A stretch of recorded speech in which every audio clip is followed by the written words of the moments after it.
It's the first annual Super Bowl podcast here on the Josh Kirby on Sports podcast. The Super Bowl, it's a great time to celebrate watching football, enjoying time with family and friends, and indulging in great snacks. We'll have all you need to know about the Super Bowl and much, much more. That's all coming your way next. You're listening to the Josh Kirby on Sports podcast.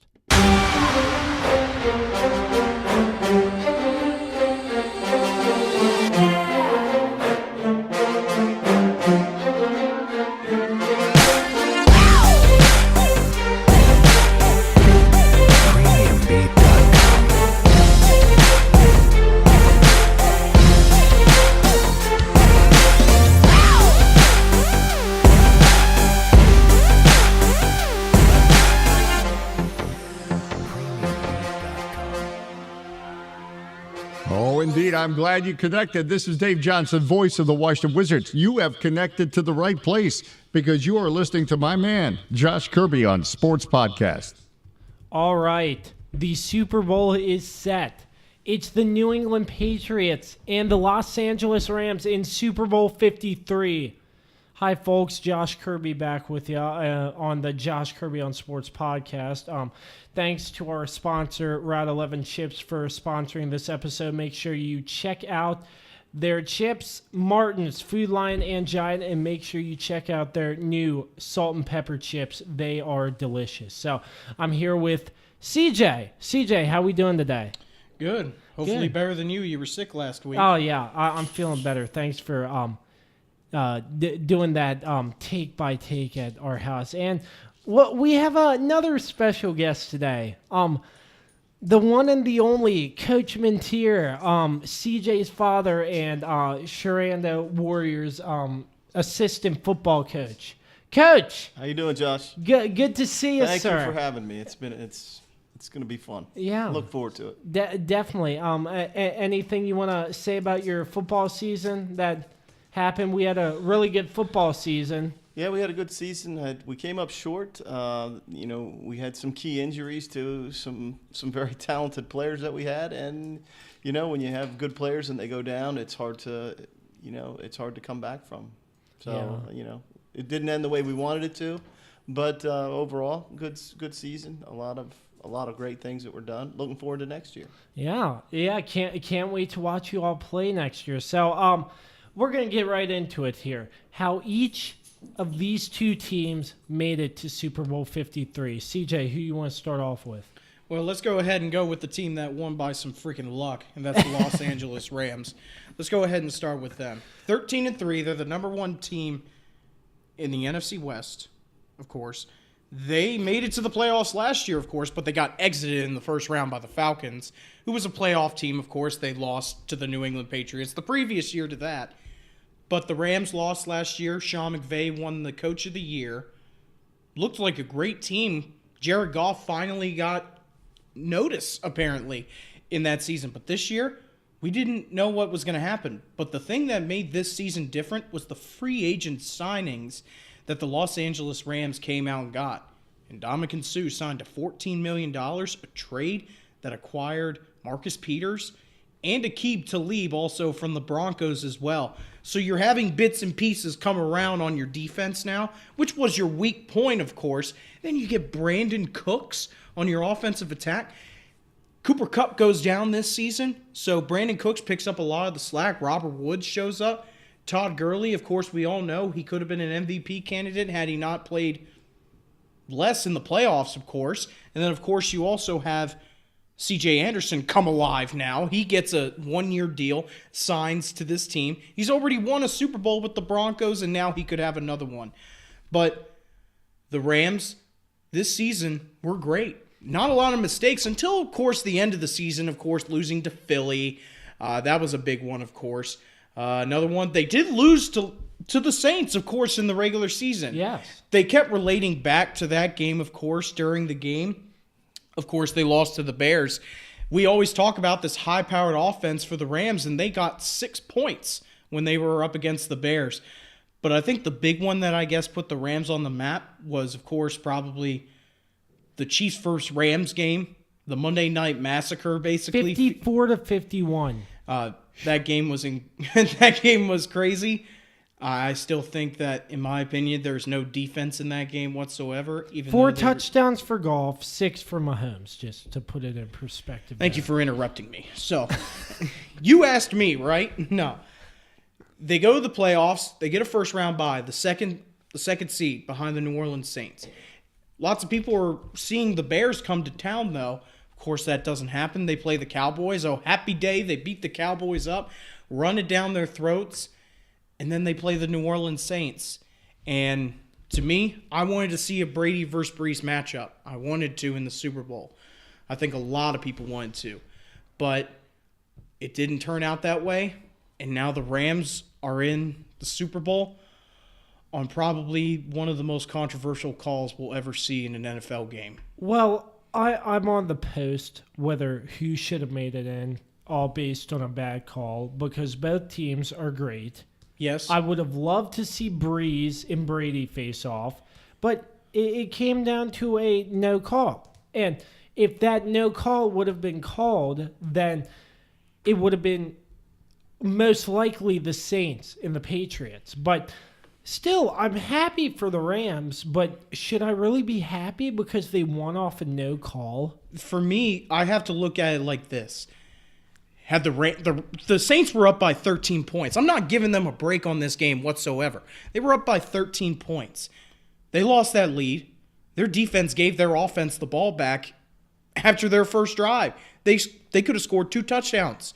They settled for field goals. And then, of course, there were other missed calls that people will point out, like the face mask missed call on Jared Goff. But I see that more of as a bang-bang play than anything. But this call, it is hard for an NFL franchise or just a team in general to lose 2 years in a row. And I'm going to say it, Joss, on some straight bullshit. Like, it really is. For 2 straight years now, the New Orleans Saints have lost because of controversy. The Minneapolis Miracle, or whatever you want to call it, last year against the Minnesota Vikings, Marcus Williams tries to make a big hit, and Stephon Diggs is running it into the end zone in the playoffs. That happens. And then this year, whatever you want to, people will say it's a bang-bang play. For the love of God, he makes contact to the head. He's not playing the ball. He's playing the receiver. And also, just the way that the defender looks whenever he stares at the ground after the play is over, he's like, I just messed up. And nothing's called. Yeah, like it was either a head-to-head or a pass interference, and neither was called. And I'm hearing reports all over saying that the head of officiating is out the door. Al Riveron is probably gone after that big mistake. I'm not sure if it's going to happen, but I mean, a change after that. And they're talking about reviewing PIs and stuff. That's another thing I'd like to see added. But, yeah, definitely something needs to change because that was a blatant miscall. Yeah, and I was talking to my dad about this, that there really has to be a change in these no calls, because you could see the uproar in the stadium of just they can't look at the video board. They can't do it. It is one of the biggest rules for an NFL official. You are not allowed to look at a video board and throw a flag after that. You can't. It is a big rule. But what I'm saying is there has to be some sort of review system here. You ever see when an intentional grounding happens? You'll see the refs group up and they'll say, what did you see? What did you see? Is it really intentional grounding? And then they'll make the call from there. There are 4 refs in the vicinity of this ball going towards number 11, Lewis, and nothing is called. Yeah. Nothing is called. There has to be, I don't know how each ref saw the same type of angle that justified a no call. And then there's all these reports about, they live in Southern California, right? So that means that they're Rams fans, right? That's ridiculous. They're human. I'm not gonna march on the town hall with a pitchfork and hopefully kill them. No, they're human. We all mess up. But like I said, it is hard for a team to lose 2 years in a row on controversy. It is. Especially when the Saints were just as good a team the previous season as they were this year. Yeah, I wouldn't be surprised after this season if they were to add in PI reviews and some more things to help make the game better. And Sean Payton even said the league office literally called him after the game Yeah. and said they just blew the call. They blew it, and they announced it after the game too. And there was a rule saying, "Roger, replay the game. Let's replay this game." We have to replay a whole 60-minute game. Yeah, That's not going to happen. yeah. I was like, man, there's no way that's going to happen. But besides the point, I like to see that the Rams made it to the Super Bowl. As you know, Sean McVay, former Redskins offensive coordinator. This guy and his Redskins, I'm telling you, he'll give me every single freaking Redskins coach. Yeah, there are like 3 other coaches for the Redskins too, including former defensive coordinator Joe Barry. All I care about is the get-back coach from the Rams. 'Cause Oh, he's got yeah. a great job. That's hilarious. Is that actually a job, do you think, a get-back coach? He probably has a bigger role, though, like strength and conditioning-wise. He's probably a strength coach, but he does that on the sidelines for the game. But yeah. That's Nobody just hires somebody to pull somebody back off a sideline. Hey, Nobody does that'd that. be a good job for me, pullback coach. If that pays like $50,000, I'd like me to apply. But yeah. I'm sorry, what were you saying? no, I was going to say let's move on to the team that just doesn't stop making it to the Super Bowl. Oh, yeah. And that's why I wanted to bring Coach Minteer into the mix, because the Patriots, this is their 3rd consecutive Super Bowl in a row. They lost last year to Philly. And the year before that, was it Atlanta? I can't keep Yes, track. they completed the greatest comeback in Yes. Super Bowl history. Yes, in overtime. So the Patriots, their season overall 11-5. This is considered to be one of the worst seasons that the Patriots have had in recent 11-5 Yes. for a worst season. That's pretty good, to be honest. Yes. But some games I want to go over though. The Jags in the start of the regular season beat the Patriots. And then they come off 2 consecutive losses. The Lions, Matt Patricia as the head coach of the Student Lions. beats teacher, I guess. Yeah, 26-10. Both And those then teams are sitting at home. and then the Jags play the Patriots. And then the Chiefs play the Patriots in the regular season. That was a nail biter. But other games, the Miami Miracle. So they were, what were they? 11-5. So 5 losses, including your Steelers. You were there, but the Patriots still overcame all that. The Miami Miracle, all those losses, and they're in the Super Bowl. Are you shocked? No. After the Jaguars lost, what did I say on this show many times? They're a bad franchise. So what are they going to do? Oh, we just beat the defending AFC champs. We don't have to worry about anything, right? And what did the Patriots say? We're on to Detroit. Yeah, because That's all they thought after of. a loss, they just let it go and prepare for the next They're game. human. Everybody makes mistakes. Yeah. Oh, you lose a game. Tom Brady has lost plenty of games. And oh God, if you can't, if 11-5 season can't suffice for a good year, I don't know if you should be a New England Patriots fan. That sounds like a good year. I'm not sure why For everybody your else. Redskins, yes, I'm sure it is. Okay. But Coach Minteer, turning to you, what makes the Patriots such a great franchise in your opinion? Because you followed them along with your Bears and other teams, and they're more than a great team. But what makes them so darn great? Well, I think it's the structure of their organization. It's not made like most NFL organizations. For example, like the biggest thing there is, they don't have a general manager. They've eliminated the middleman. So you have a coaching staff that sits together to try and find the pieces that fit into their system. And they don't have to go after these big name guys. They don't have to have, top name guys. They have looked at guys in the past. Look at the guy from the Browns. What was his name? Josh Gordon. Josh Gordon. Gordon. That was an experiment. They tried out Albert Hainsworth back in the day. Yeah. So they've taken a look at a lot of guys, but at the same time, they've also gotten rid of guys that are exceptionally well. You can go all the way back to the release of Richard Seymour after their Super Bowl win because he was a free agent and he wanted a shot at more money. Look at Danny Amendola; he wanted a shot at more money, and those guys, the Patriots don't see it as we need to keep one superstar.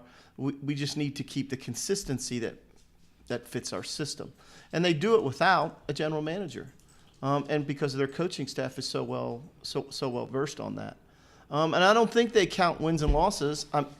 At the end of the day, I don't think they count them. They just pile up because their system works. You got a guy like Tom Brady. Tom Brady's a pretty special guy back there. He finds a way to win. I don't know how many guys can do this at age 41 with the competitive spirit that he has.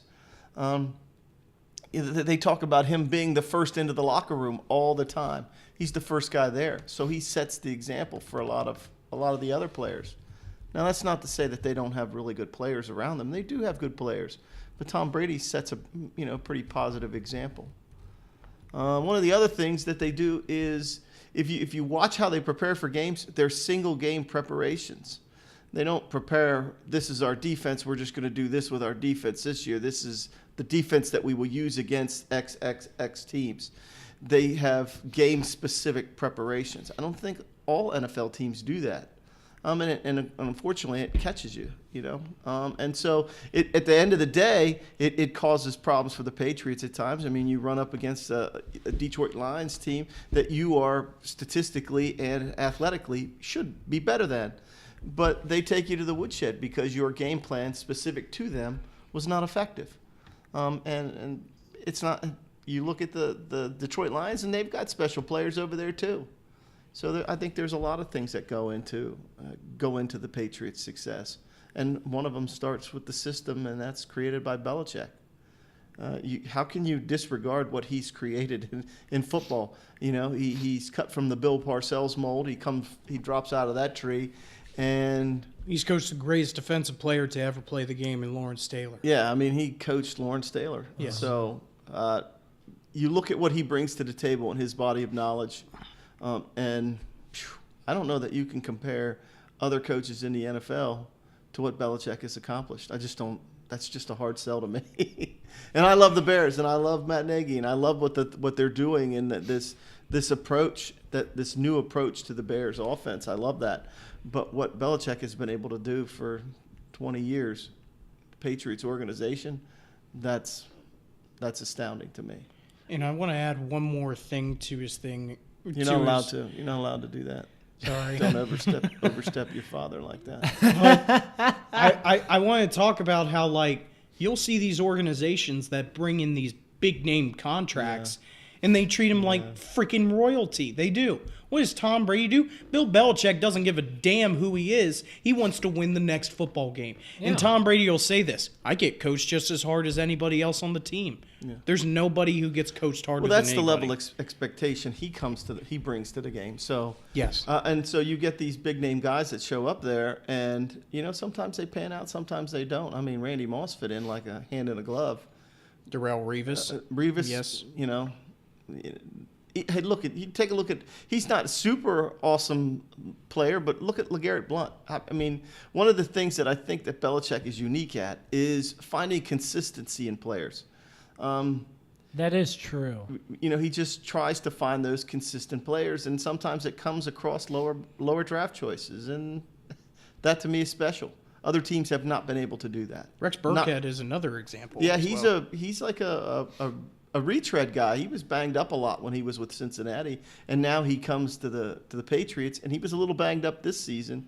But when you look at his receiving ability and his running ability, he's just another bullet in the gun, so to speak. Yeah. So, in your opinion, how much longer do you think this Belichick and Brady duo will be around? Well, yeah, I mean, Tom Brady's 41. I mean, he's good, but he is getting old. When do you think it's time for him to call it quits? Hold on a sec, though. I hope you understand that since he's gotten older, he's gotten better. Since 2010, he's won the MVP 2 times. If he came into the NFL in 2001 and he was 21 at that time, or 2000 and he was 21 at that time, that means about 10 years later, he was 31 years old. And since then, he's won 2 Super Bowls, 2 Super Bowl MVPs, and 2 MVP awards. Tom Brady has gotten better with age. But I think everybody looks at him from a statistical standpoint, and then you see when you have a bad statistical day, sometimes it doesn't always come out. You know, you come out on the losing end, and you saw him play against Detroit, or you saw him play against Jacksonville, and he looked out of sorts, like he was not ready to play. And I don't know to say how long he'll play. He has said repeatedly that the Super Bowl will not, even if they win, that's not the end. He said his whole thing was once he turned 40, it would be a 5-year plan to leave the game. So he's looking at least 3 more seasons, 4 seasons. well, I mean, CJ, going back to you, I wasn't trying to make that point to be like, oh, Tom Brady's old, he stinks.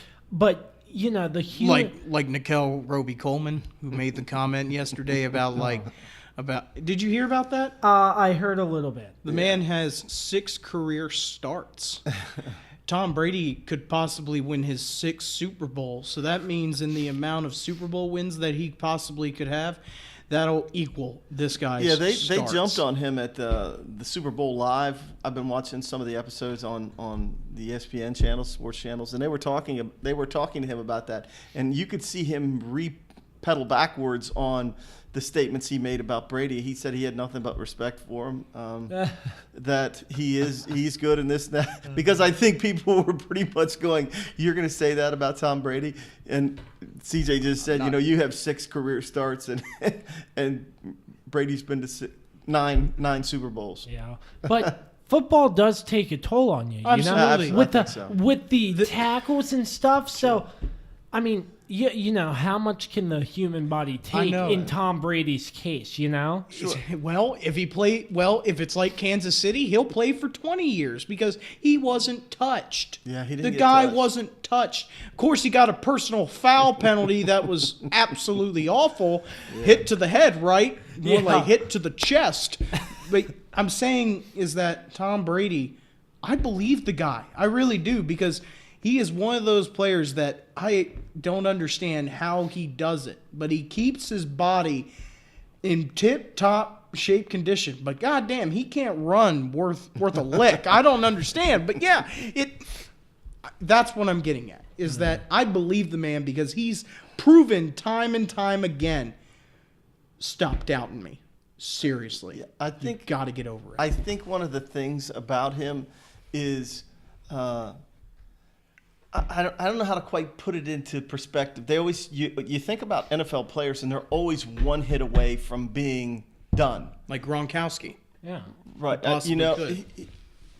We talk about the way he gets tackled, and everybody goes low on him because he's such a big guy. I mean, you're 6'7", 260, and 6'6" or whatever, and you got to go low. You're a smaller DB. You can't go up there and try and take him out at the chest. You're just not. It's not going to be effective.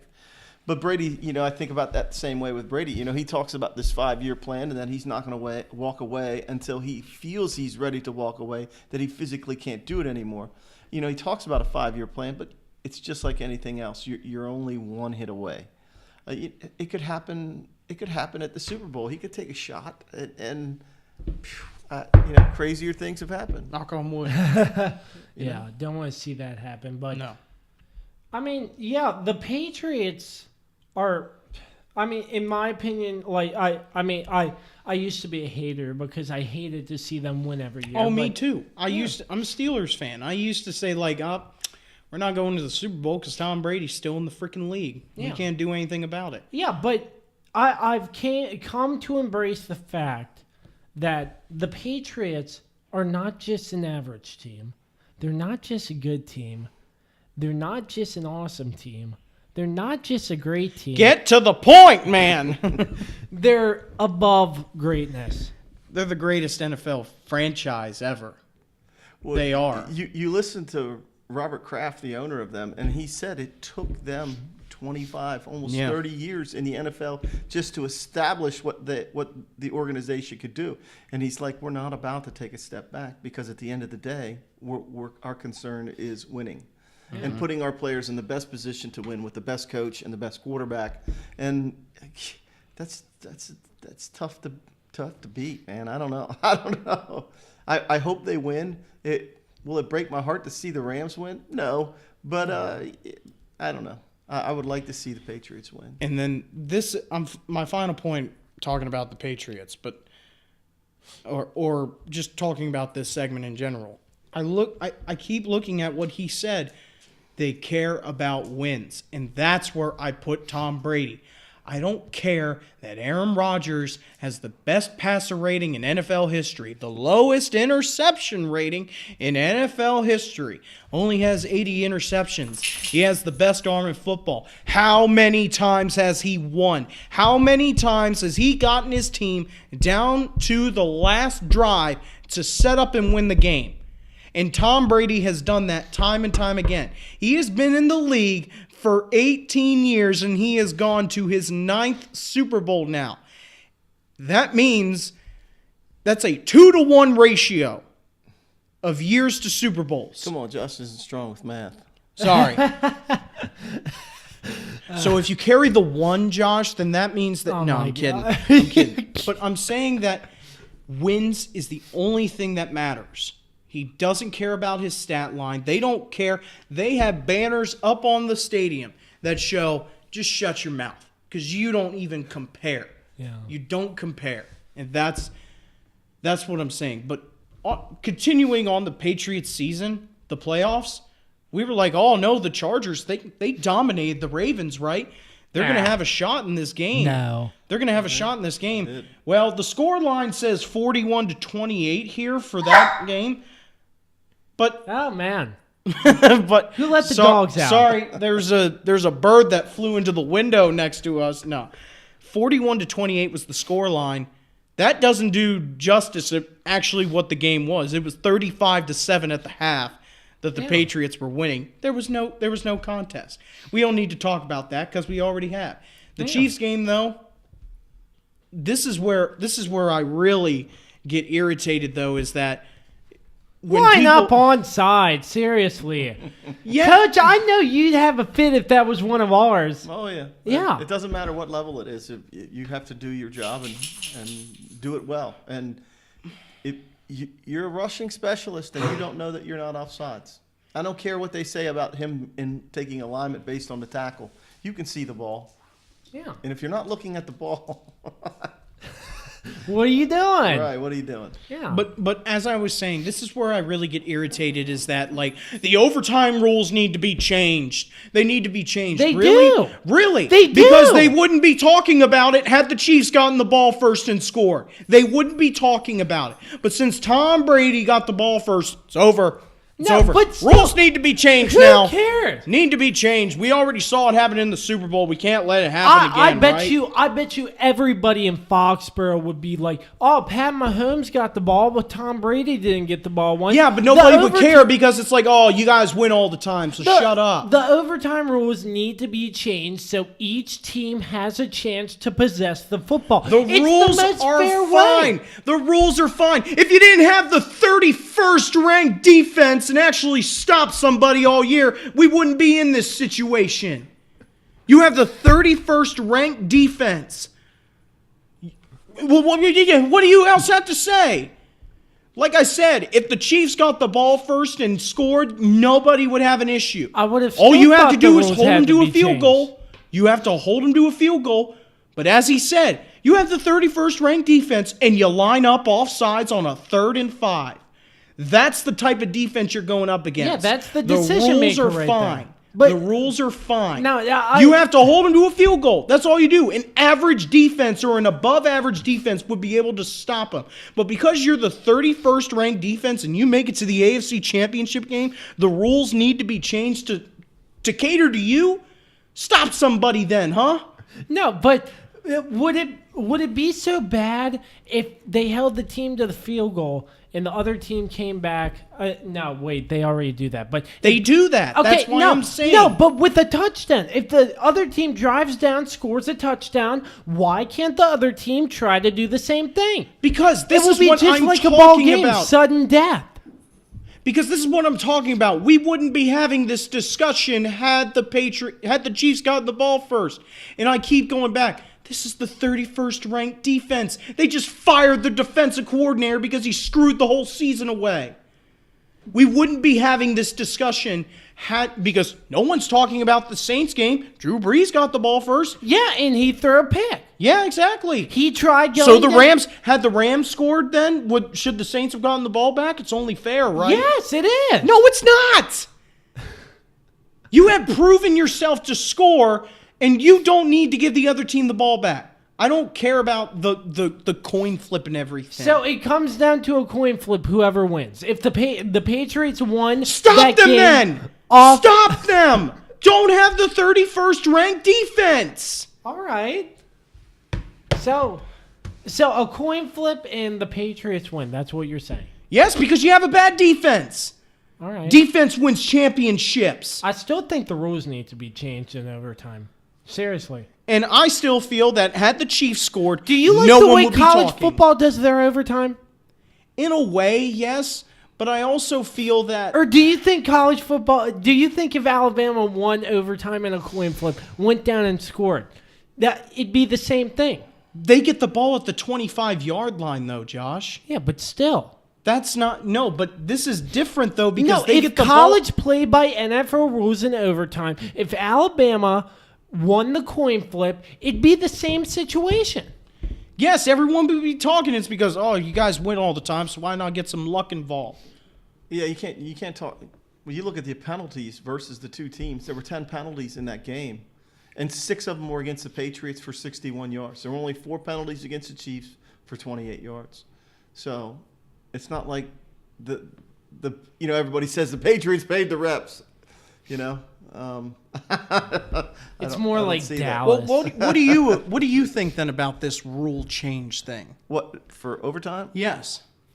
Changing overtime? Yes. If a team scores a touchdown first, should the other team get the ball? Well, we ended up with how many ties this year? 3 ties, I think there were in the NFL this year. At the beginning of the season, yeah, the Steelers were in one. Yeah, I you know what? I think they need to eliminate ties. I think they need to find a way to eliminate ties, and one of the ways to do it is to do it just like the college teams, because you're ultimately going to get to a winner. Period. You're just going to get to a winner, and I think that's the biggest thing that people want to see is a winner. Nobody wants to see a tie, I because it just definitely messes. agree with that. When you look at the end of the season, look at all the different options and scenarios that were run because of the number of teams with ties. So at the end of the day, I could really care less. I watch the games regardless, but I don't know. I don't know what that means. Yeah, I don't know what that means if they change it. And then also, if you knew the calls that Tony Romo was making up in the booth, you would win the game then, right? Because every call that he was making, it was happening. Hey, guess what? Tony Romo's going to be in the Super Bowl. He's been waiting to say that for like 3 weeks now. He's been waiting to Tony say finally that. made the big game. He made it to the Super What Bowl. a great commentator. What a great, insightful commentator. A lot of people knock him, but I just like his style. I wish he talked like that more, because he just understands the game and things like that. Yeah, he's a Better great than Jason commentator. Witten. It's not like it's also not like Tony Romo just showed up to do the game. He goes to the practices, he sees what they do, he talks with the players, things like that. And having played in the league for as long as he did, he understands concepts and formations and tendencies. He understands all of those things. So, you know what? More power to him. I think that's awesome. Well, yeah, Tony Romo, he has filled into Phil Simms' role great. Yeah, Wasn't much to fill in. Yeah, I guess so. But anyways, Wade Phillips, former Cowboys head coach, was interviewed asking, "What's your game plan?" And he responded, I'm not going to say directly because I don't remember exactly what he said, but he said something along the lines of, "I'm going to have an earpiece, and Tony Romo is going to tell me what plays are going to be called." Mm-hmm. And I thought that was that made my day. I was like, that's hilarious.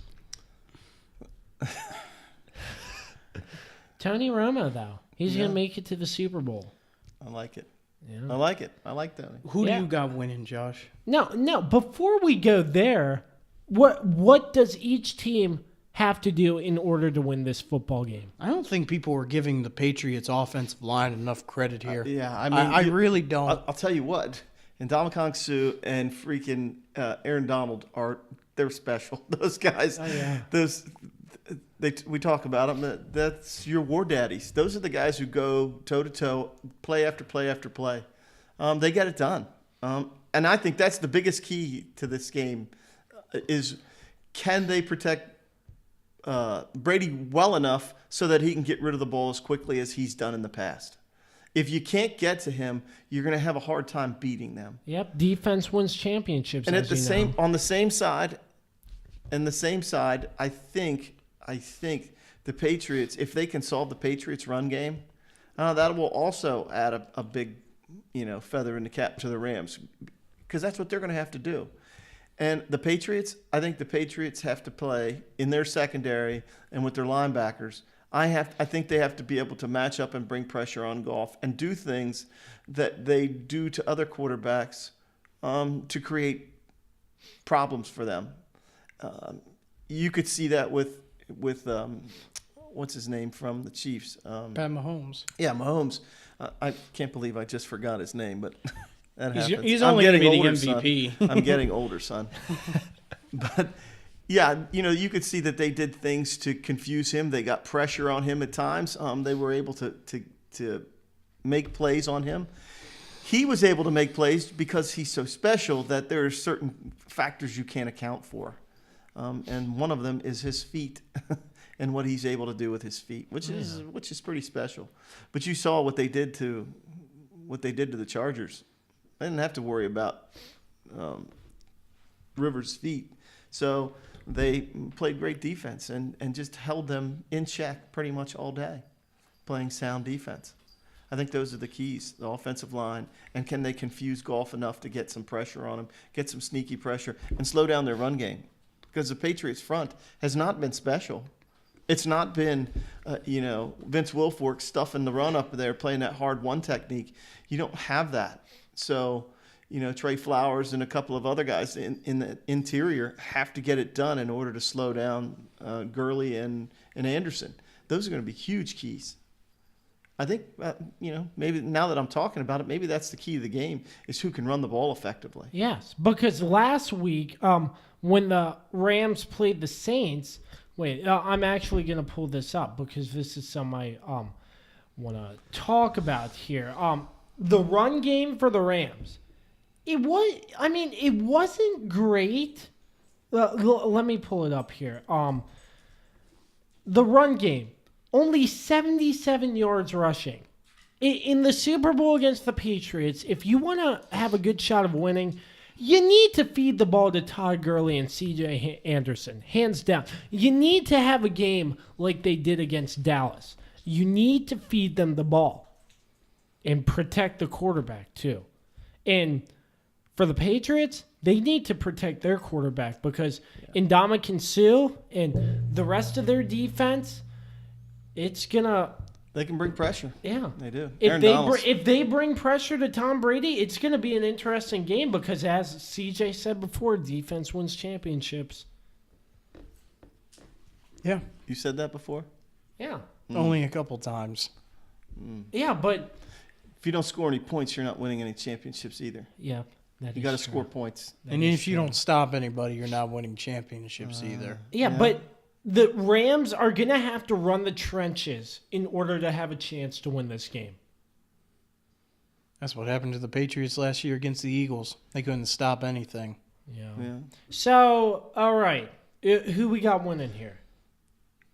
I don't know. Part of me sees it a really close game. It could come down to a Gostowski field goal.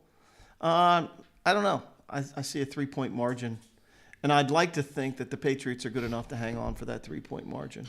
I don't expect it to be a blowout. I don't expect it to be anything unspectacular. I think they match up pretty well. In fact, that's what I don't know. What the Patriots listed as a 2-point favorite or 2.5-point favorite?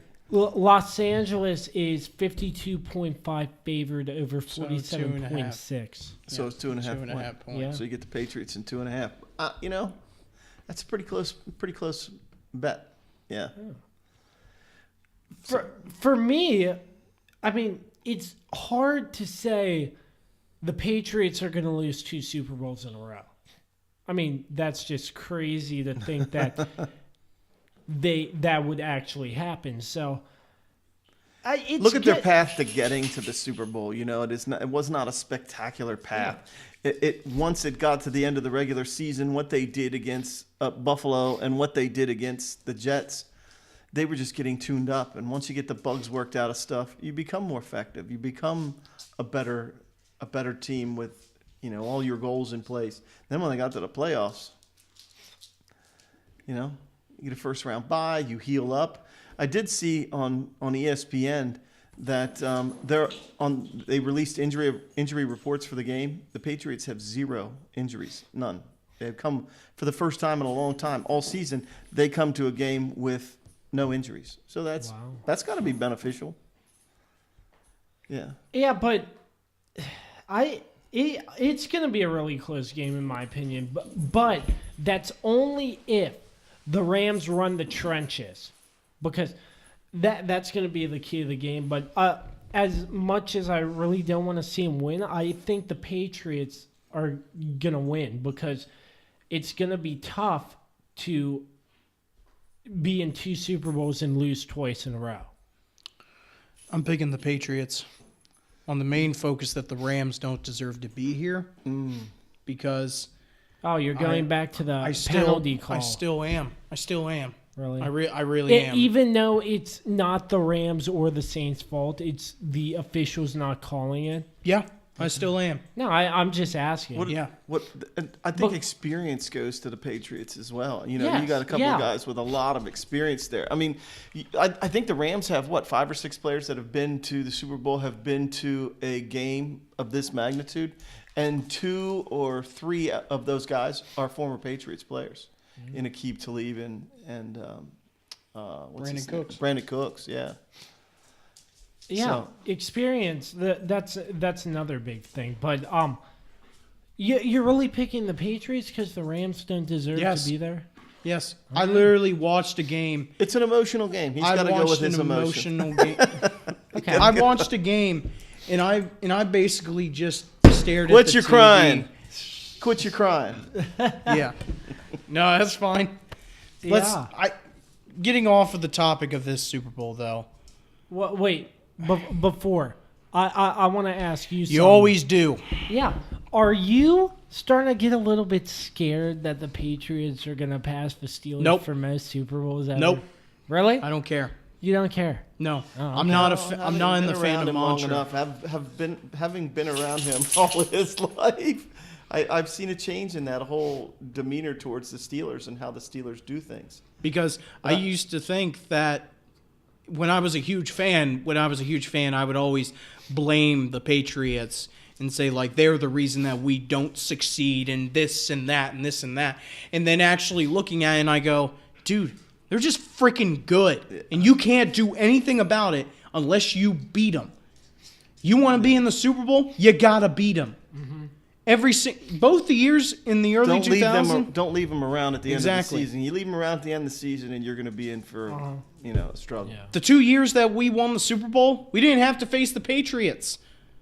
In 2005 and 2008, the Patriots, you know who they played in the AFC divisional game? The Broncos. They didn't play us, and they lost to the Broncos. In 2008, they didn't even make the playoffs because that was the 1 year that Tom Brady was injured. Yeah, they still went towards ACL. They still went 11-5 that year, but they didn't make the playoffs with Matt Castle. So I have come to the realization that I don't care. They're the best franchise in the NFL. They are, and there's no question about it. All right. So moving right along here, before we get into some more Super Bowl talk, I don't know if you heard, but the Redskins hired Rob Ryan. Did they really? Yeah. Oh, boy. Inside linebackers coach. Oh, boy. And they promote. Who was it they promoted? I forgot his name. I don't know. O'Donnell? You're the freaking Redskins guy. O'Connell. Yeah, O'Connell. I was thinking O'Connell. Something. Yeah, he's the new offensive line coach. As these who let the dogs out, but O'Connell, he's pretty young, but, just some Redskins news for you. We're going to take a quick break, actually. I actually have my interview with Dan Gloster of Fox Sports 1550. We'll run that clip, and right after that, we will be right back with you. Once again, you're listening to the Josh Kirby on Sports podcast. Josh Kirby back with you on the Josh Kirby on Sports podcast, brought to you by Rad 11 Chips. Make sure you find them in stores, Martin's, Food Lion, and Giant, and make sure you check out their new salt and pepper chips. I'm here with Dan Gloster, Fox Sports 1550 on the radio, and Dan, thanks once again for joining me on the phone. And what can you tell me so far about this high school season so far? Hanley and Millbrook, here for the boys' side are doing pretty well. The girls' side, not too sure, but I think there's been a lot of success in the area. What can you tell us so far about the basketball scene? Sure, Josh. Appreciate you letting me on the podcast. As far as the girls go, you got Millbrook at the top. Lost just a couple of games to some teams out of the area. They pretty much dominated the area schools. I believe they are about 14-2. You got a really good point guard, freshman Avery O'Rourke, and also Allison Houck, their junior power forward. And then you got Hanley. I think they're next up as far as the picking order goes. Just 2 years ago, they won 2 games total, and Randy Jones has them playing really well. They are on their way to a second or third place finish in the district. James Wood, Krista Kreitz is their head coach, and they're playing really well. They got a junior, Michaela Fireball, went over 1,000 points, and they split with Hanley. Again, they were dominated by Millbrook as well, so I'd say they're next up. And then Sharando, Mike Marsh's squad, they're young, but they're feisty. They've won some games I think that they maybe should not have, and been in some games and lost, where they could have actually won. So that's the girls' side. On the boys' side, you got the Hanley boys. They're perfect in district play, and they have defeated Millbrook already once, and they got a big one tomorrow night against the Pioneers. Kevin Curry, he's their small forward. He can dunk pretty much at will, both off alley-oops and just in the court. He's going to go to JMU, just so you know, he's going to go to JMU and play football, just verbally committed there. And they got some really good players, including DeAndre James. Millbrook boys, they're next. They did just lose to Kettle Run, but they're very competitive, got 14 wins on the season. And they can play Hanley Thursday night, so if they have any hope of winning the district, going to have to beat the Judges then at Millbrook. Sharando's had a really kind of a roller coaster season, and they struggled at times, but I think coming down the home stretch, they're going to maybe get a little bit of momentum. And then the Jameswood boys just having a real tough season, Josh. They are 0-17, and there's a pretty good chance they're not going to win a game, so nobody wants to go through that, but unfortunately, Tim Wygant's young Colonel squad is doing just that. I see. Well, everything going well in the broadcast booth. I'm hoping that the games you've been catching are really exciting for you all. Any good games that stand out to you? The Sharando Hanley girls game was a really good one. That one right down to the wire. Hanley was down by like 14 at the start of the fourth period and came back and won by 2. There was Jameswood and Hanley girls went double overtime, and that was won by Jameswood in the end. And then the Hanley-Millbrook game, that was real competitive. 54-47 was the final, but that score was that game was undecided with less than a minute to go. So yeah, those are 3 that really stand out to me. Well, that is great. So if you haven't already, make sure you check them out on the radio, foxsports1550.com and iHeartRadio. When's your next game? We actually have a game as we record right now, Josh, on Wednesday. We've got a game at Sharando tonight. Jameswood at Sharando, girls game at 6, boys at around 7:30, but probably closer to 8 because it is senior night.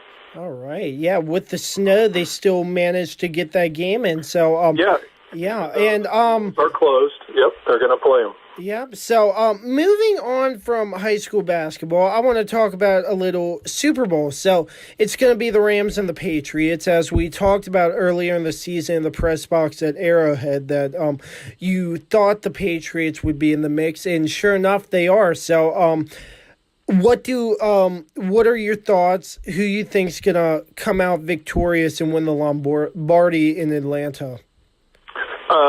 Not that I want them to win, but I can definitely see the Patriots winning. I don't think they're going to lose 2 Super Bowls in a row, for one thing. I think they've got a good mix of run and pass, and basically if their line can keep Tom Brady upright and run block well for Sony Michel and others, I think they've got a really, really good shot. For the Rams to win, they've got to get pressure on Brady, and then they've got to be able to block well for Jared Goff because, he's a much younger Phillip Rivers in that he just really doesn't move that well in the pocket. And, they ate up Phillip Rivers in the divisional round game, whereas Patrick Mahomes, even though the Chiefs lost, when he got out of the pocket, he really hurt the Patriots, and I don't see that Goff can have that ability to get out of the pocket. So I give the Patriots a decent edge. I'd say they'd win by 7 or more.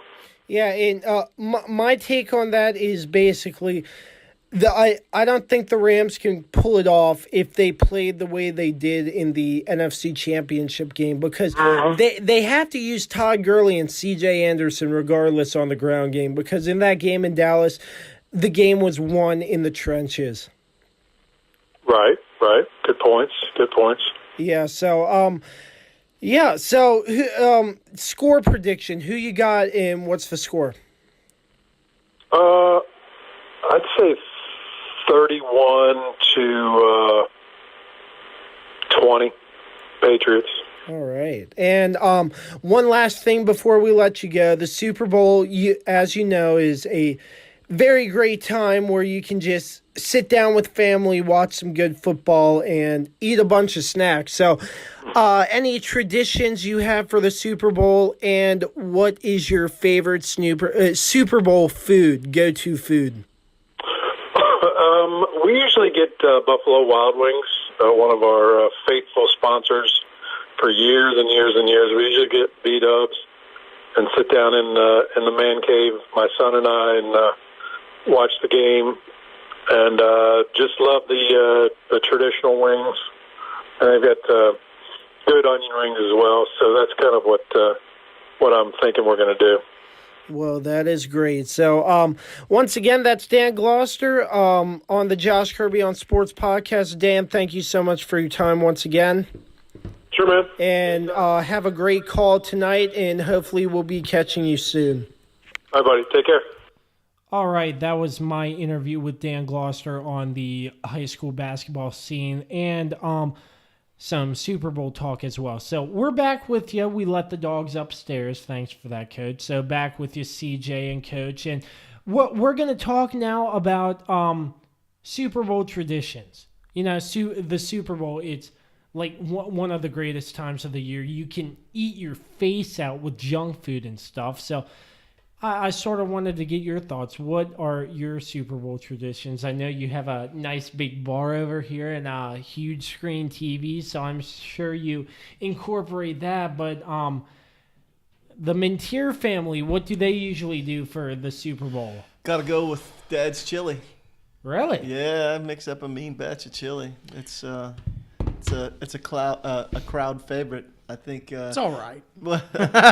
Everybody that's ever had it has always told me that they've enjoyed it. Oh. The thing for me though is that for the Super Bowl is that we haven't had a team of our favorites be in the Super Bowl. Yeah, in so a while. you can have fun with it. So exactly, we like to just relax, have some people over, and enjoy the game. Basically, it's what makes the game fun. it was the most rated TV show or event this entire year. This past year was the Super Bowl. So people want to say that the ratings are down for it and the NFL's dying, and it's a load of crap, man. Yeah, the top 3 rated television shows all of last year were the AFC and NFC championship games, 2 separate games, and the Super Bowl. There's 3 out of the 5 top rated shows. I think one of them was another. It was a post game show of the Super Bowl. It was Super Bowl post game. That was 4 out of the 5 shows. So, I don't know who the 5th bum was, but it didn't have anything to do with football. It's just the Super Bowl is always just a great time to have fun and just relax. Because it's also probably one of the deadest days of the year for retail stores, restaurants as well, because people just want to watch it at their home or go to B-dubs or something like that. Yeah, Right. definitely. But so you have a lot of people over. I take it with the huge barn, huge screen TV. Not all the time. Not all no. the time, but really. we have a small Just like to handful of entertain, people. basically. Yeah. Yeah, I see you. Because you have nothing at stake emotionally in the game or whatever. It's easy to just sit back and relax, and you have a few cold beverages, so to speak, and enjoy that chili. I can really get into a bowl of chili with some corn chips and. Wow. Man, it's just something. Well, anybody else hungry right now? Oh yeah, but chili does sound good, but I have to go with chili con queso. Okay. Queso. I mean, Queso dip? He's trying to one up you here, man. No, but it's homemade. It's not like store bought. We make it with Velveeta onions and stuff. Yeah, the whole nine. Add some salsa. It's really darn good. Yeah. It tastes amazing, and like special occasions, week 1 of NFL when the Redskins play, we crack it open for that. And Did you guys win? Yeah, against the Cardinals. Thank you. Yeah. I was gonna say if they start losing, you really need to stop doing that then. Yeah, but then once midway through the season, just to have it, and then the Super Bowl, you always make your chili con queso. So that's a really great tradition, and we usually try to have some people over, either go to our house or go to somebody else's house. It varies each and every year, but it's always a great time. And do hot dogs, chili dogs last year. I don't know. Chili dog sounds good. Chili dogs on a chilly day. Yeah, chili dogs. So I mean, there's Seriously, a bunch of is food. anybody else hungry right now? I'm serious. Yeah. You hear my stomach growling? No, but chili con queso and just a whole bunch of because I'm really hungry chips. right Oh yeah, we're going out to eat after this. No, but what else? Corn, hot dogs. That's a good thing. Chicken Pizza. wings, of course. Yeah, wings. You got to go wings. We've done wings many times. Yeah.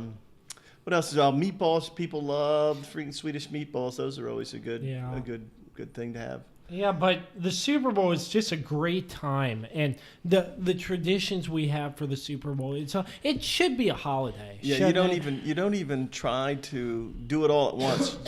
You just kind of graze the whole time, Yeah. And then by the end of the evening, or about halftime, you're ready for round 2, and then by then you're ready to fall asleep if it's not a good game halfway through the third quarter because you're just full up with good food. Yeah, so you have the first half, then the Super Bowl halftime show. So, I mean, they get you hooked in all the time. And, the weird thing I've seen on Facebook about this year, Pepsi's sponsoring the halftime show in Atlanta. What's so big about that?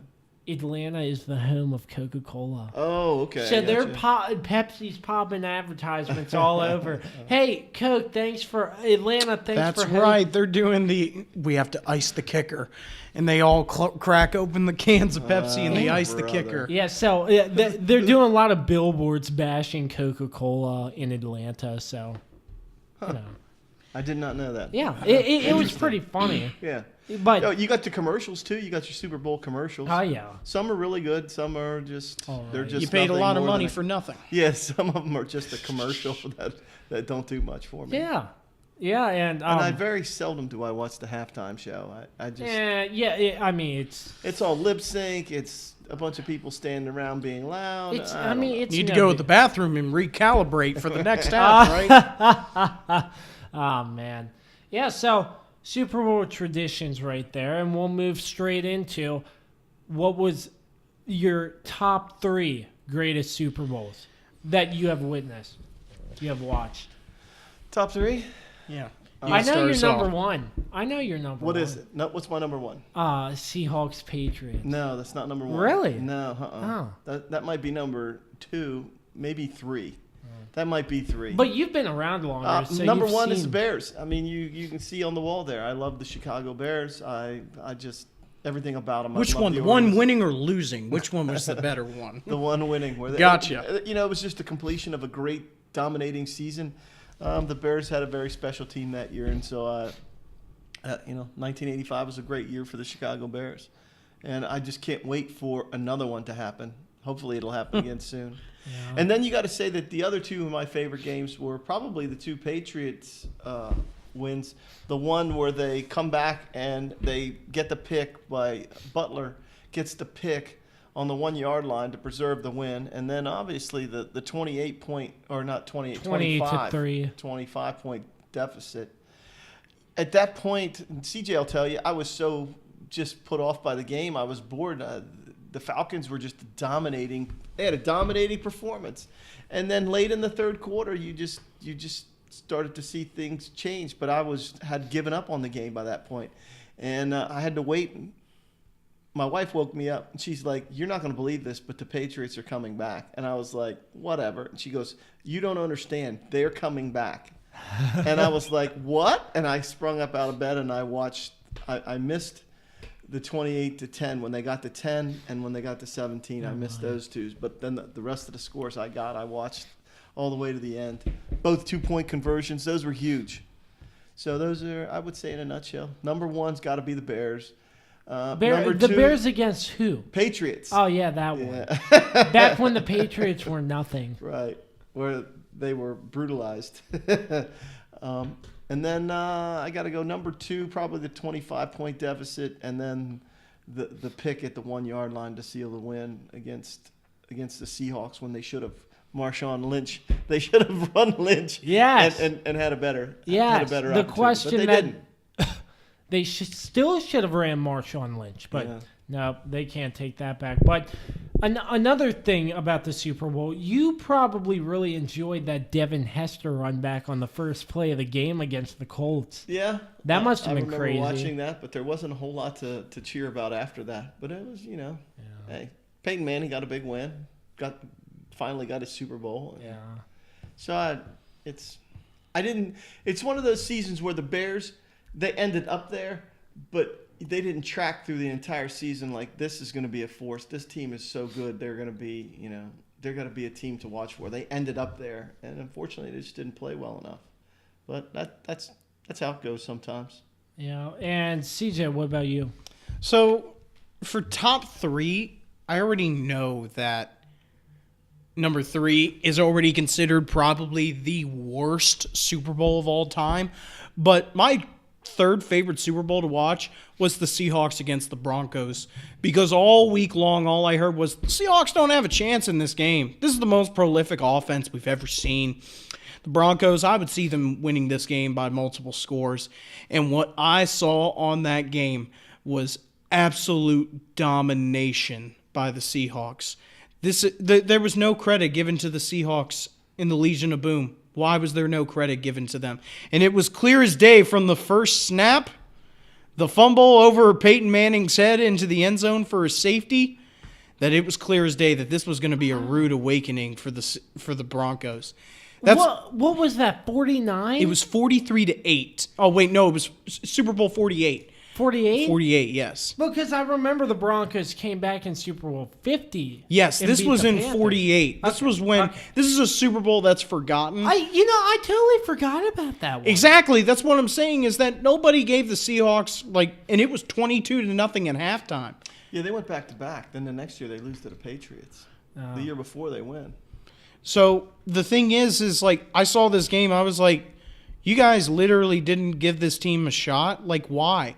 They're the number 1 seed in the NFC, and they go to the Super Bowl. How do they not have a shot? I do remember that game because everybody's hyping up. Is it going to snow in New York? Yes, because it was in the New Meadowlands. Yeah. Yes, it was. Now I remember that. That's my number 3, just because I was like, dude, I'm picking the underdog in this game because no one's giving them any credit. My second favorite has to be the Steelers versus Cardinals Super Bowl. Not because I'm trying to stay biased about that, but because that was a Cardinals team that you were like, oh my God, dude, like this Cardinals team is unreal. Kurt Warner and Larry Fitzgerald, they had a duo going that year and into the playoffs as well. And of course, the game was boring at some points, but every football game is like that. But James Harrison having a 100-yard interception return for a touchdown he right was before gassed. Oh my gosh! And then they go up 20-7, and then the Cardinals just storm back. And Larry Fitzgerald takes a slant pass 60 yards to the end zone, and I'm staring at the TV like, oh my God, this is not about to happen. And of course, Bless you, sir.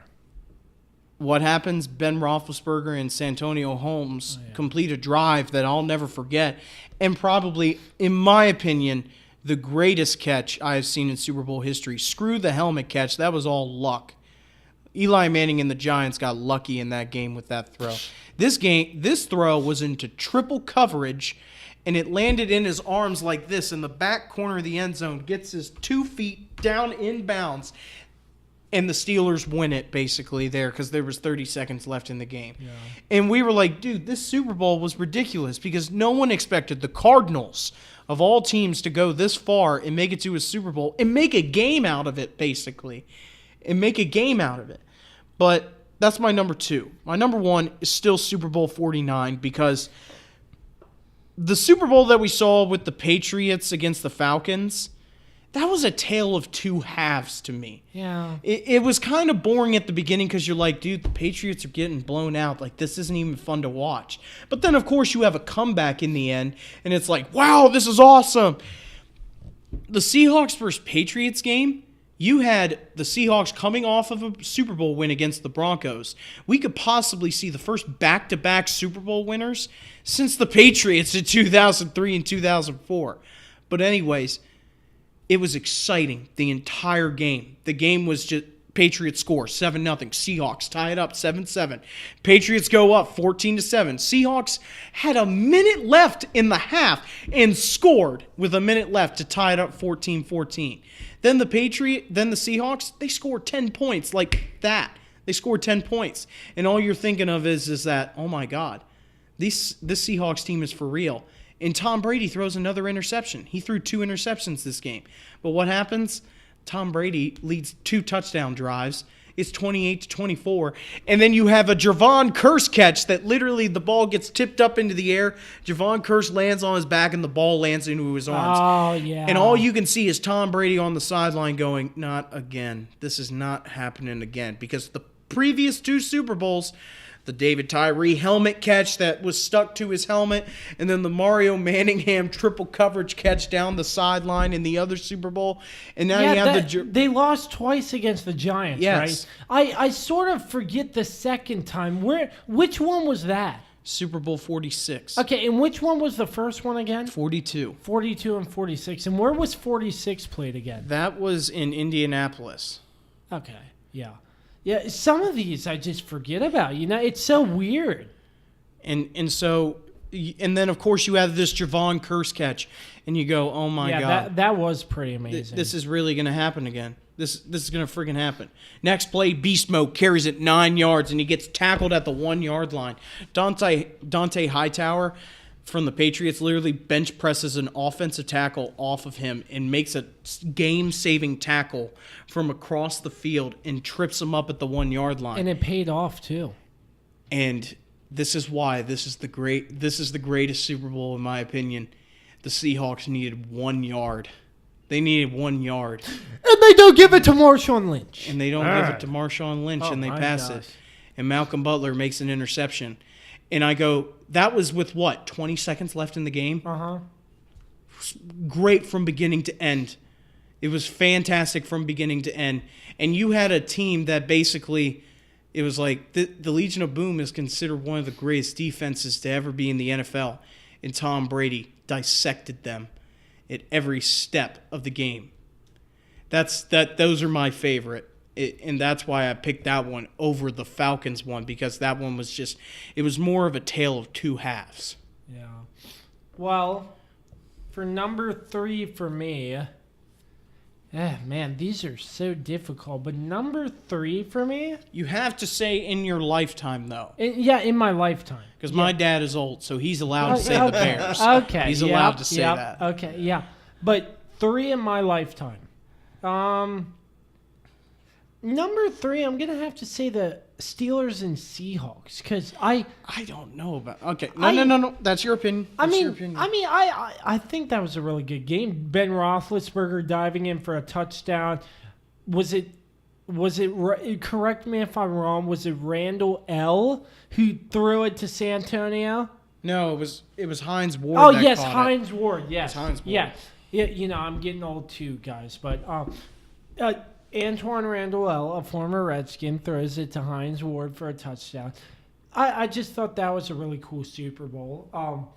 Number 2, I mean, man, this is hard. Number 2, I'd have to say, I think the Patriots and the Falcons, because I can't believe the Patriots came back after that. And number 1, the Giants and the Patriots, that David Tyree helmet catch. I mean, I have a lot of favorites, but if I had to pick my top 3, it'd be those. So, The only counter that I know that 42 was a great Super Bowl. You stop the New England Patriots. They don't get a perfect season.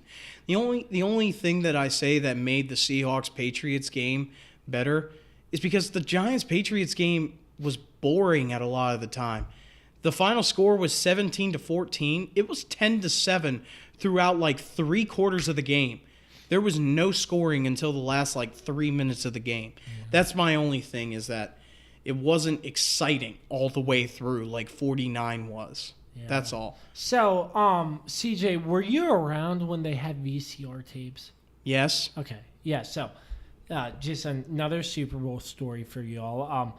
I remember every Super Bowl, I'd buy 3 recording tapes. 1 for the pregame, 1 for the game, 1 for the postgame. I'd feed it in, hit record, come back down and switch it out for the game. And then after that, switch it out for postgame. And I would have 3 recording tapes in a bundle. And I have a few of them in a box from the previous Super Bowls. I remember I have the Bears Colts one.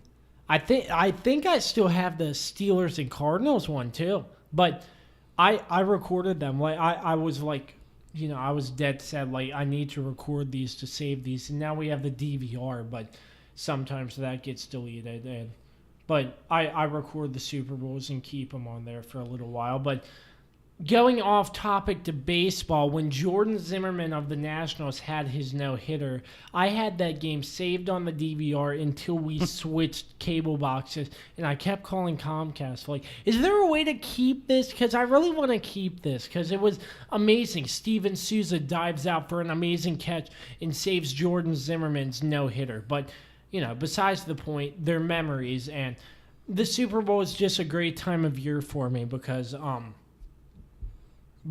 of all that. It's just a great time to get together with family and friends and watch football. Okay, so I know we don't have anything left on the outline for us, but I do want to go over one last thing with you. You're going to argue with me about my VCR tapes? No, I'm not. I would never.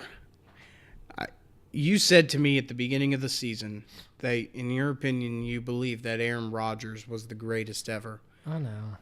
And now that the NFL season is coming to an end, I want to know your reason behind that. Well, in the moment... Not just one thing, back it up. In the moment of time, CJ, I thought he was the greatest quarterback of all time because the Patriots, they weren't doing so well towards the beginning of the season. I'm not talking about in this season. I'm talking about over a career and over what distincts him and what is different than him. His comebacks. He came back week 1 against the Bears. He got injured and won the game. And after that, he won a Super Bowl, beat your Steelers, actually. And man, I wanted the Steelers to win that one, but I think that's when it started. Aaron Rodgers winning that Super Bowl, and I just think he's a good quarterback now because Tom Brady. I think this season he's proved me wrong, and Tom Brady and the Patriots. All that. I think Tom Brady's got to be the better one now because of all this situation in Green Bay with a new head coach. How's that going to affect Aaron Rodgers? And Aaron Rodgers, I think age is getting to him a little bit also. And that's where I wanted to come at you because the thing that I don't understand is that I know Aaron Rodgers has had a great talent. He's also had great talent around him. As an offense, Tom Brady, you know who he won his first 3 Super Bowls with? Deion Branch, who you probably know. David Givens and Troy Brown and J.R. Redmond, who was his running back for 2 Super Bowls. Those were his players on his offensive side of the ball. But those are, of course, back then. But another thing too that I really wanted to get into was just I don't understand when this is the big thing for me. Aaron Rodgers took the money. It was 4 years, $134 million contract extension this year, Josh. There is no salary cap now for the Packers. There is no money to give to free agents now. There is no big free agent signings coming for the Green Bay Packers in years to come. Why did Aaron Rodgers have to take this money when Tom Brady has literally said, "No, I don't need that money. Give me players and I'll give you championships. Give me players and I'll give you rings." Tom Brady has come out multiple times and said, "Yeah, I'll take a pay cut. Absolutely. Give me the players that you need." And even then, there are players that aren't at the top of their position, and he still wins them, and he still wins championships with those players. Tom Brady doesn't take money. He takes wins. And that's the thing that also bugged me about this year is that Aaron Rodgers, a lot of people didn't blame him for when the season was going bad. They blamed Mike McCarthy. That's bull crap. Why doesn't Aaron Rodgers get any of the blame for this? If he's considered the greatest of all time, then why is he not getting blamed for any of this? Well, it's tough to say here. I really don't think Mike McCarthy was to blame, but Oh no, he's to blame for part of it. Of course, he's the head coach. Yeah. He has the final say in a lot of things. But for Aaron Rodgers to not back up his head coach or basically in a way be coachable, I find that very distinctive of being considered the greatest ever if you're not coachable. I find that very hard to believe because Tom Brady, I want to go over these accolades that he has. 5-time Super Bowl champion, 4-time Super Bowl MVP, 3-time MVP. The only unanimous MVP winner in the history of the NFL. This beats out players like Jim Brown, Jerry Rice, Joe Montana, Dan Marino, Aaron Rodgers, Walter Payton. These are beating out some of the greatest names we have ever heard. He is the only player to be unanimously voted the MVP. Let's continue. 3-time first-team All-Pro. Second-team All-Pro 2 times. In 2016, he was a second-team All-Pro. You know what year that was? That was the year that he was suspended for 4 games of the season because of the biggest joke to ever hit a court called Deflategate. that wasn't a joke. Deflategate was the biggest joke I've ever heard. Really? If you have to justify by calling up Roger and say, "Roger, please help me. They're deflating their balls and we got beat by 35 points. Please help us. The Patriots are cheating, I'm telling you. The Patriots are cheating." To have it get laughed out of court by saying this is the most ridiculous accusation I've ever heard. To say, "You guys lost by 35 points, didn't you? And they deflated your balls?" What if you have to justify that, it's a joke. 2-time NFL Offensive Player of the Year, NFL Comeback Player of the Year. The one year that he was out in 2008, he comes back the next year, he's the Comeback Player of the Year. 3-time NFL passing yards leader, 4-time NFL passing touchdowns leader, 2-time NFL passing rating leader. He's also a national champion from in college when he was with Michigan. When I see Aaron Rodgers, I see a guy, sure, he's got the arm strength, but he don't got the wins. It's a team game, right? It's a team game. That's what everyone will say when they say, oh, well, Tom Brady didn't win all those games by himself. Then why is it considered that when Aaron Rodgers does it? Everyone talks about his comebacks. But Tom Brady has 52 comebacks.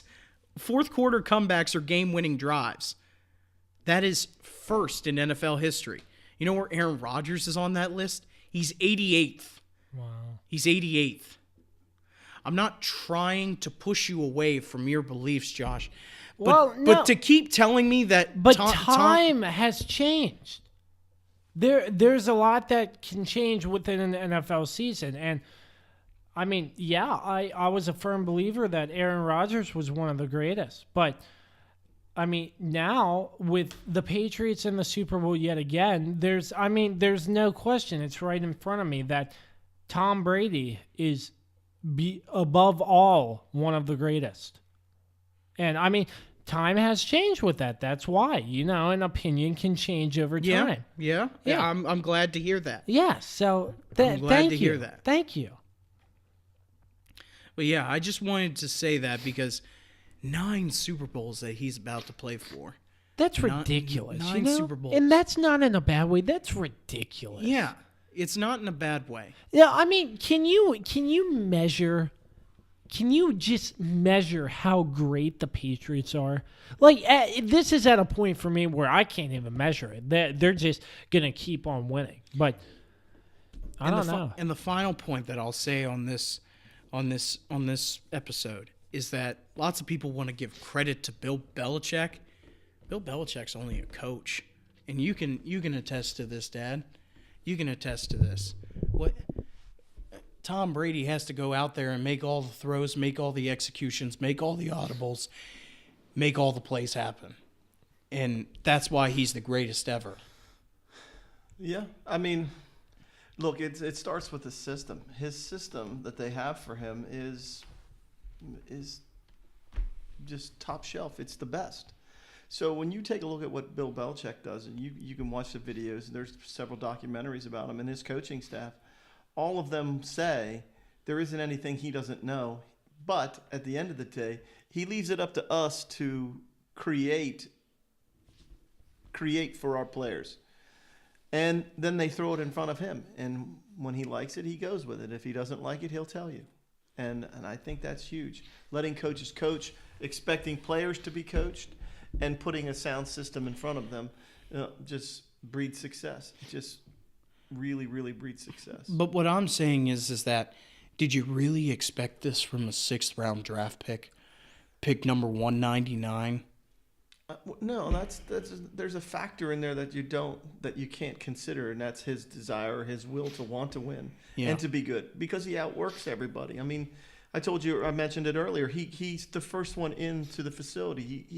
He's the last one out. And he spends his time with tape. You can tell with his film. You can tell his film study is tremendous. And so there's an unseen factor that you can't measure, because how do you measure his desire to want to win? And they've said it before. You've heard it in multiple interviews over the last couple of weeks. It's like, all I want to do is win. It's about winning. That's what I want to do. That's what I'm good at. Yeah. So, yeah, I mean, I just can't measure it. Can you all? No. No, but he's still the best. Yeah, he's still the best. Yeah, I think 84 minutes for a podcast, that's a new record or something. Yeah. So that's because you had the old man here. Yeah. Any last thoughts from you, gentlemen? No, I appreciate it. Thank you very much for inviting me. Yeah, and, man. Anytime, you're always welcome on the show. Yeah, I'll see you upstairs. Well, for Coach Minteer, CJ, and Josh, you have been listening to the Josh Kirby on Sports podcast. Once again, thank you to Route 11 Chips for sponsoring this episode. Thank you to Free Forever by Jam Studio at premiumbeat.com. Make sure you check us out on social media, Twitter, Facebook, Instagram, and our YouTube page. And until next time, we hope you enjoy Super Sunday in the NFL. It's going to be a good one. Yeah, I think it's going to be a good one, right, CJ? Yeah, okay. Yep, so until next time, we say so long, and we will catch you on the next episode of the Josh Kirby on Sports podcast. Peace.